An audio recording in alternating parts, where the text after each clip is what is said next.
magnificent, charming, and absolutely fantastic. The only ways I can describe this ultimate Walt Disney World bucket list experience, and yes, it was an experience. This is the place. Victoria and Albert's is Orlando's only AAA 5 Diamond Award winning restaurant and one of only 3 AAA 5 Diamond restaurants in Florida. Now, prior to my arrival, I received a call from the concierge about 3 days out to confirm my reservation. They also wanted to know the name of each person in my party and if there were any allergies. When we arrived, we were warmly greeted and seated properly. As I walked through the grand doors, I was pleasantly welcomed by the ambiance and decor. My waitress and waiter were very knowledgeable, friendly, and professional. They made me feel important and were not at all intimidating. They took their time and explained every item on the exquisite menu. So wonderful here so far. Having an amazing time and so happy to be here. Victoria and Albert. Happy to be here. We're both happy to be here.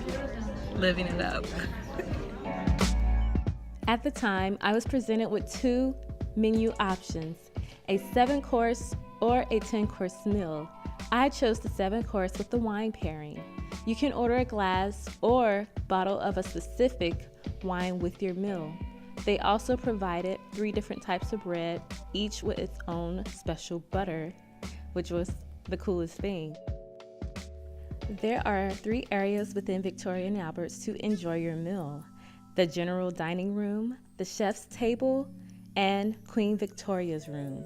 The chef table allows you to get an up-close experience with the food and the great mind behind the cuisine. At the chef table, Chef Scott Hunnell generally starts the evening with a champagne toast as he and the team prepare an epic dining adventure just for you.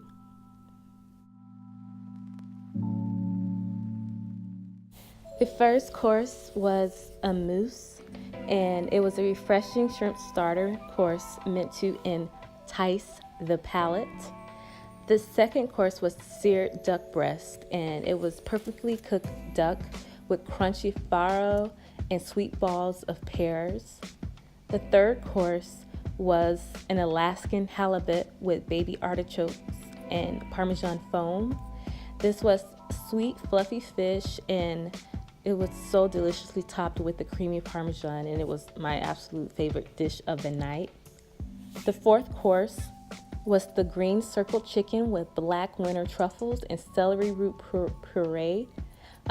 This was a terrific piece of tender chicken and the best tasting celery root puree I had ever had before. I didn't know you could really do these type of miracles with celery. The fifth course was an Australian Kobe style beef. I ordered my beef medium well, which I thought the chef would frown upon, since I was kind of at a fancy place. But he was wonderful at accommodating my request and created a delicious masterpiece. The velvety potato stick took the dish to the next level. It was so good. I mean, it just does not get any better than this. The sixth course was a cheese selection from the market, obtained from all over the globe, and it was served in little small amounts.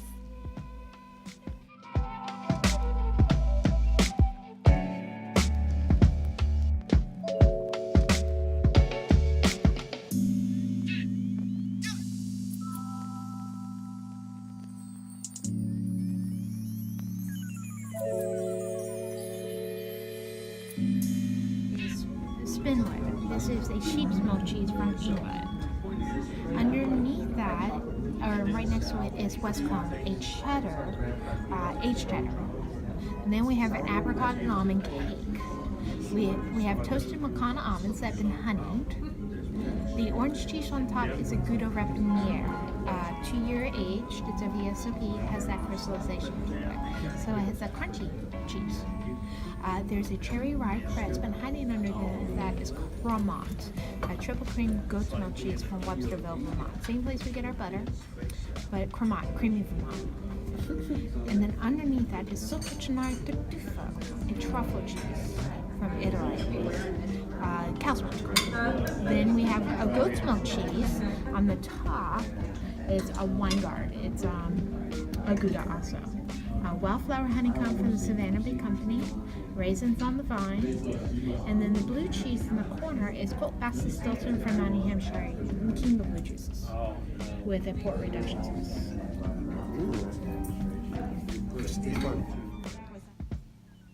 The seventh course was a chocolate bar with coffee, panna cotta, and it was a divine piece of chocolatey heaven, accompanying a creamy coffee-flavored panna cotta. Now, the coffee was serviced in such a cool way. It was this thing, it was like a vacuum coffee maker. It is a classic way of making coffee, and it was pretty awesome to watch while, we were winding down on our dinner service that night.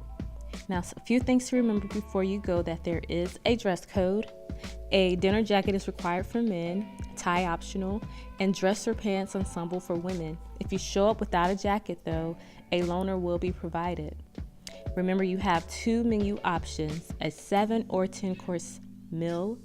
And also, this will be a costly dinner, so budget for a minimum of $200 per person. This place can be booked 6 months out, so reserve your spot early today. And also remember that dinner can take about 2.5 hours to do the 7-course meal and about 3 hours for the 10-course meal. Children under the age of 14 are not permitted. So my husband and I received a small orange date nut bread to take home. We also received these one-of-a-kind chocolates to take with you, but we decided to eat ours there. And they gave me a nice rose to help celebrate my birthday that day. It was wonderful. The final bill came to about $516 plus a $100 tip for the 2 of us. This is definitely a place you want to go celebrate something special. Until next time, happy park hopping hipsters.